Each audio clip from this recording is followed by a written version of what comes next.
Okay, so I'm just gonna kind of quickly just mention all the titles of my other favorites here that I already have here. It's like my faves bookshelf. Okay, that's just a general, the cute little one on Aquarius, my son, at least in sidereal. Oh, my beautiful Lost Spells gift from my mama. There in the back, I have the Celtic Symbols book that I went over. Oh my God, that dog's breaking my heart. He's been crying.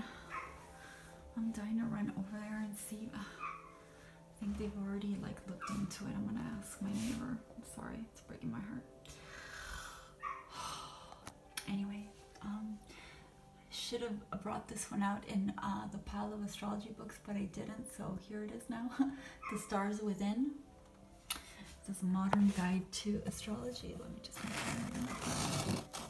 And let's see who it's by again. Yeah, Juliana McCarthy. And here's, oh, let me see, make sure it doesn't fall. Okay, we have Psychic Witch, Metaphysical Guide to Meditation, Magic, and Manifestation, Matt Orn. This is just one of these, like, I don't know, basic ones I had found, like it kept popping up, just on honing in psychic skills. I was like, okay, I love owls. I think I was just, sold with the cover. but it seemed pretty like, a worthwhile investment, with some tips and things. But yeah, I really love this one. This one's definitely the Stars Within for the astrology. There's my beautiful book of Psalms. God, I absolutely love it. I love the artwork, the gold, sorry. I'm looking at the book without looking at the phone. Kind of hard to see, but just to lift it up. I love, because I love Psalms. They've really carried me through the darkest times. Let me move this out, this little candle burning. Oh, here's another one. Almost forgot.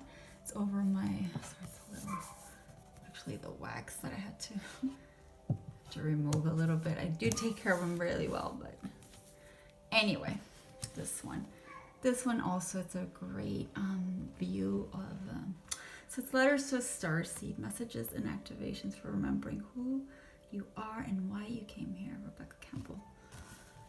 I really love that. It's comforting messages to those of us that feel like we do not belong to planet Earth. In short, in a nutshell. And that it's in for us that are extra sensitive and hurt very deeply because we feel so much. Not all of those people, extra sensitives, identify with being starseeds, but a lot of them do, and it's just an interesting perspective. I've always been fascinated by the stars, and I always joked that I wanted to be when I was younger taken away by E.T. I wanted him to come and take me home, but I became a little bit more real feeling as I grew older.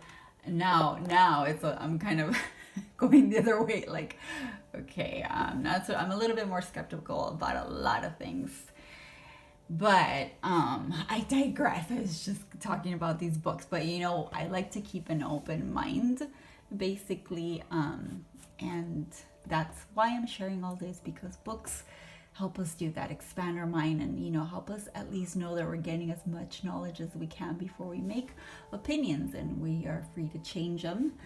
And anyway, I'm just moving the camera along as I talk. So next one here, the Warrior's Meditation. This is great. I really love it. Some techniques on meditating, like it's like not quick. It's like maybe just like a warrior's meditation, like very concise. But it's made for warriors, spirit warriors, or whatever warrior you may consider yourself. I should mention the author to keep in with the theme here, or with how do you say, oh God, I can't talk. I'm really tired. I'm looking for, okay, where did it go? Oh my God, it's like right there. I really need to get some rest. Okay. Richard L. Haight, yes, I always forget. Anyway, one of my favorite, the Green Witch, it's got like little herbs and like recipes, and just It talks about crystals. It's just pretty. Honestly, I like it because it's pretty. You know, I'm not gonna lie. Sometimes it's just beautiful things. I mean, that's obviously not the only reason why I'd buy a book. It's got good content, but it's just one of those feel good, you know, cozies, like for a rainy day or whatever. Let's see if I can open it to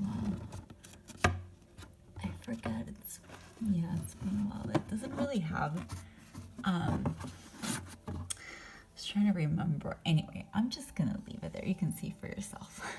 The author is okay. I don't memorize these very well. I'm not good with names in general. It's really bad. So even if I at some point memorize, I tend to forget. Here, let me lift it up because it's not happening. Let me see here. Erin Murphy, Hiscock. You know, I wonder, is that, it's almost like Hitchcock, but no, because that's not how it's written, but it's like, I feel like saying that, I don't know. I'm tempted to, but it's not that. Okay, it's Hiscock, okay. Anyway, so here's another astrology book, the Shamanic Astrology Handbook. So it's another, like, must if you are into astrology, by Daniel Giamaro with Kailin K. Castle. It's a very interesting perspective on astrology. I like it. Like a progressive rather, I think. You. And then we have here, along with my beautiful sage and feather, we have crystals 1111. Now this one, okay, and let me see, Alana Fairchild. She's done many oracle decks that I absolutely love. They're so gorgeous. Okay, this one's really beautiful. And this one, I say, goes along with the one recently I showed you, the Letters to Starseed. Because it's similar. I mean, it's the same topic. Goes into the crystals. It's very like rich and like it talks about all these things. It just expands your imagination, I think, more than anything. And it's comforting, to say the least. Also, just like the other one, for those of us wanting to connect the dots and who feel a little bit out of place, especially. But there's more to it, but that's that in a nutshell from my perspective, at least. Find some meaning